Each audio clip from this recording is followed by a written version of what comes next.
इन्फोसिस के फाउंडर नारायण मूर्ति को कौन नहीं जानता। ये बात उनकी पत्नी की है जिसने टाटा को अपनी सालों पुरानी परंपरा तोड़ने पर मजबूर कर दिया।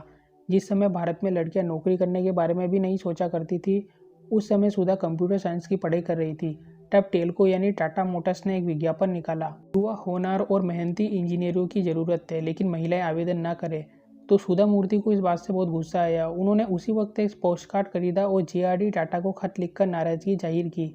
उन्होंने लिखा कि महान टाटा हमेशा अग्रणी रहे। देश के बेसिक इंफ्रास्ट्रक्चर, केमिकल, कपड़ा और लोकोमोटिव सेक्टर में आप दिग्गज है। आपने शिक्षा के क्षेत्र में बेहतरीन काम किया। इंडियन इंस्टीट्यूट ऑफ साइंस आपके द्वारा स्थापित किया गया है और सौभाग्य से मैं वहाँ ही पढ़ती हूँ।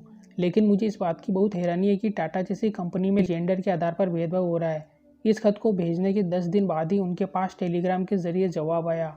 उन्होंने कंपनी के खर्च पर पुणे इंटरव्यू के लिए बुलाया गया। सुधा ने उस इंटरव्यू को काफ़ी गंभीरता से लिया। उनका चयन भी हुआ। वो टाटा की पहली महिला इंजीनियर बनी। खुद जेआरडी टाटा ने सुधा मूर्ति को उनका नाम पूछा। उनका जवाब सुनकर वो खिलखिलाकर हंस पड़े। सुधा ने कहा कि सर, मैंने जब टाटा ज्वाइन किया था तब मैं सुधा कुलकर्णी थी और अब सुधा मूर्ति हूँ। साल 1981 में उन्होंने टाटा को अलविदा कहा। काम के आखिरी दिन भी जब वो जेआरडी टाटा से मिलने गई तो उन्होंने सुधा मूर्ति से बस एक ही बात कही। उन्होंने कहा कि जब भी कोई नई शुरुआत करना तो खुले मन से करना, तभी सफलता मिलेगी। उन्होंने एक बात और कही कि जब तुम इस काबिल हो जाना तो समाज की सेवा करना मत भूलना, क्योंकि ये समाज आपको बहुत कुछ देता है।